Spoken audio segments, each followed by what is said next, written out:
você... Quando você começou a trabalhar na redação, eles te disseram qual era a política editorial? Eu sou um jornalista de outra época do jornalismo. Eu entrei em 58 na Folha de São Paulo, com 15 anos, e com 17 anos já fazia reportagem. Nessa época não se ensinava o que é, não existia determinações editoriais para os jornalistas. A gente virava repórter. Eu fui assim, com 18 anos eu tive meu registro de jornalista estagiário, porque foi em 1961, o Jânio Quadros criou essa lei do jornalista estagiário, eu fui o número 1 do Brasil inteirinho.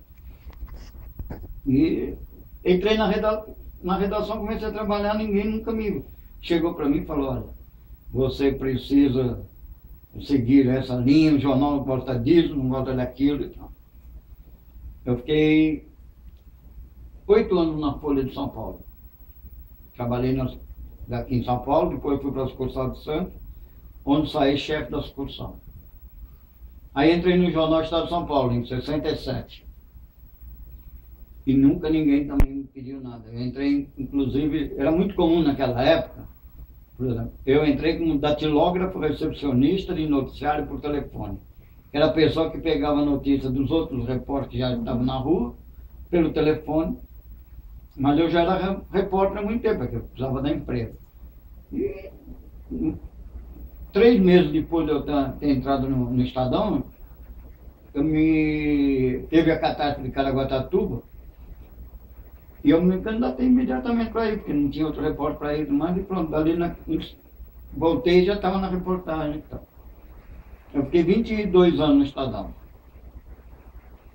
Eu fui repórter, naquela época, repórter fazia todas as editorias, tudo. Era esporte, era polícia, era educação, era saúde, era política.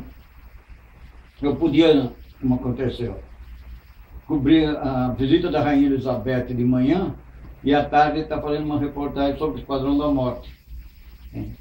Por isso que eu digo que não existia naquela época diretrizes editoriais. A gente fazia de tudo. Você já teve alguma matéria publicada que o jornal não deixou você assinar como uma punição por você ter ido contra essas políticas? Não. Primeiro, porque não tinha essa política editorial que eu citei. Segundo, não era a gente que assinava as matérias. Era o editor que achava que a matéria estava boa, de boa qualidade, aí ele assinava. No dia seguinte é que a gente ia saber que a matéria tinha sido assinada ou não. Já te mandaram cobrir uma matéria de menos relevância e destaque como uma punição, assim? Mas não por linha editorial. E aconteceu comigo, eu era repórter da equipe A do Estadão, e uma vez defendi um colega numa reunião e ele não estava sendo bem aproveitado na redação, e acabei de fazer a defesa dele, e ele chegou e disse, olha, não é bem assim, eu estou bem, então, conclusão. De equipe A eu virei setorista de polícia, mas não foi por discussão em torno da política editorial do jornal. Você já deixou de colocar alguma informação em alguma notícia por ser contra algum interesse do jornal, alguma coisa do tipo? Eu trabalhei no meu período de trabalhar no Jornal Estado de São Paulo, bem na época da ditadura. O jornal nunca chegou para mim e falou, não coloca isso, coloca isso. A gente colocava tudo que tinha, era repórter, tinha que escrever tudo. Acontece que quando a matéria ia para a oficina, aí os censores cortavam, mas não o editor. O que poderia acontecer, por exemplo, o repórter vem da rua e escreve a matéria dele do tamanho que ele acha. Naquela época era assim.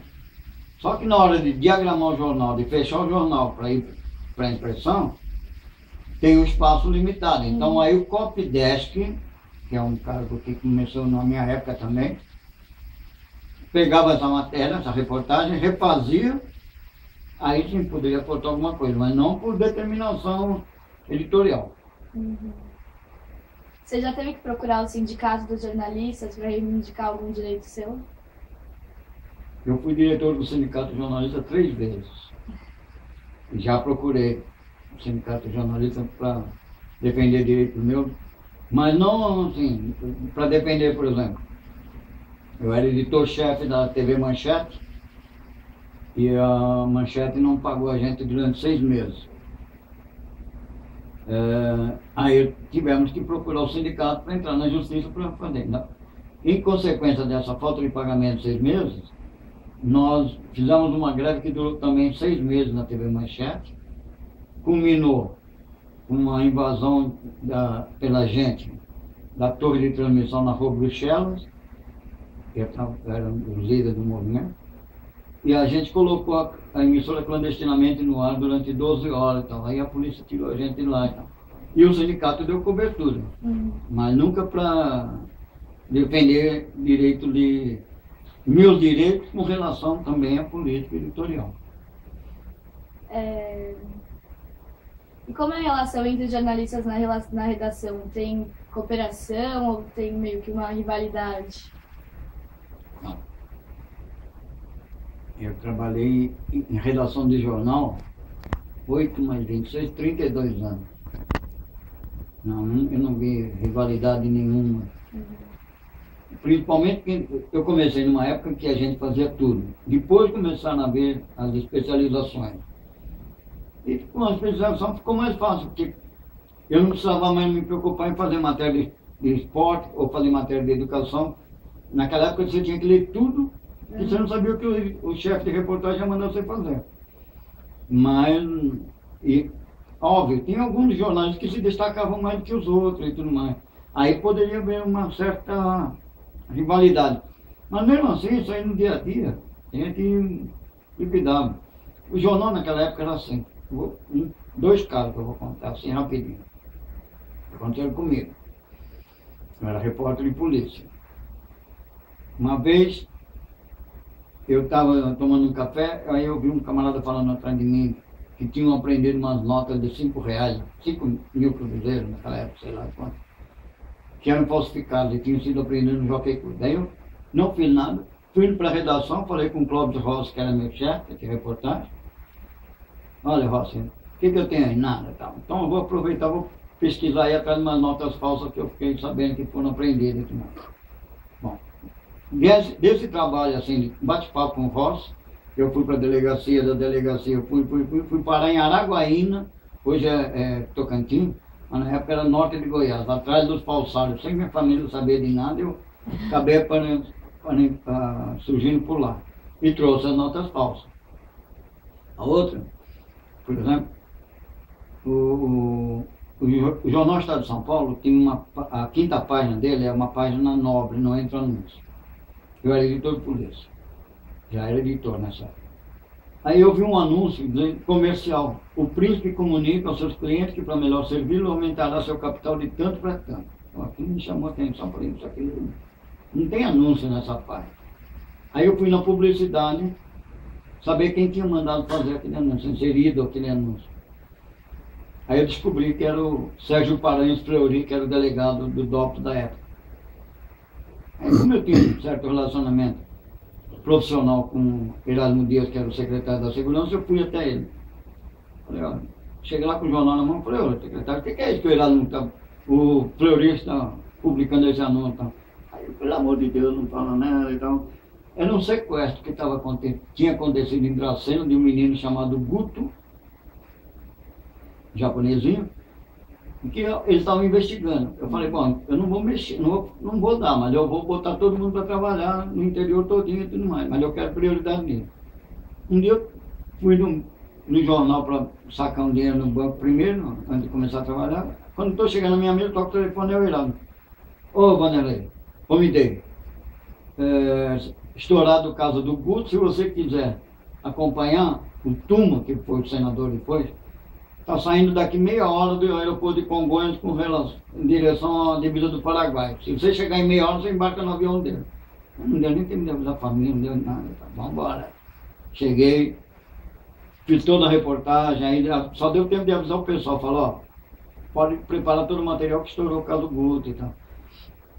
Então, isso talvez possa ter alguma ciumeira, assim, mas é coisa bobagem, porque cada um era especializado, aí sim, já era especializado em minha sua atividade e cada um desempenhava bem. O jornal, os 2 jornais que eu trabalhei, o Estado e a Folha e o Estado, sempre foram muito bons naquela época com os funcionários. Então a gente trabalhava com muito prazer. Depois eu trabalhei TV Cultura, SBT, na época era TVS, TV Cultura, TV Bandeirantes, TV Manchete e na TV Record. TV Record trabalhei 3 vezes. A última foi como editor executivo. Mas o clima de televisão é diferente de redação, entende? A dinâmica é outra, as pautas são diferenciadas, os repórteres são mais narcisistas do que os da mídia impressa, porque a mídia impressa não aparece, o repórter aparece no vídeo. Isso sim causa uma ciumeira. Aí é demais. Né? Depois de um certo tempo você tira de letra isso. E esses jornalistas mais famosinhos, mais estrelinhas, eles têm mais autonomia dentro da redação do que os menos conhecidos, assim? Eles são mais favorecidos? Não é que são favorecidos. Se eles já são mais estrelas, é porque sofrendo para chegar lá em cima também. Obviamente ele tem mais liberdade para fazer. Não escolhia a matéria, a gente não escolhia, porque quando chegava já estava. A pauta antigamente era assim. O chefe de reportagem se reunia com o chefe da pauta, discutia então, e já no dia seguinte deixavam anotado, fulano vai fazer tal coisa, fulano vai fazer tal coisa. Se o camarada, o estrelinho, digamos assim, já estava na área para fazer essas coisas, mas ele ia embora, senão ele fazia. Eu cheguei a fazer buraco de rua, entendeu? Ele não tem matéria, vamos fazer alguma coisa, o jornal tem que sair no dia seguinte. Isso para mim nunca me deixou mal, não. Eu acho que são essas só. Agora, isso aí para que matéria? Para que cadeira? Teorias da prática jornalística. A gente está estudando várias teorias. Aí já teve a teoria do jornalismo como espelho, a teoria da ação política, teoria do gatekeeper e agora a teoria organizacional. Pode encerrar aqui? Pode.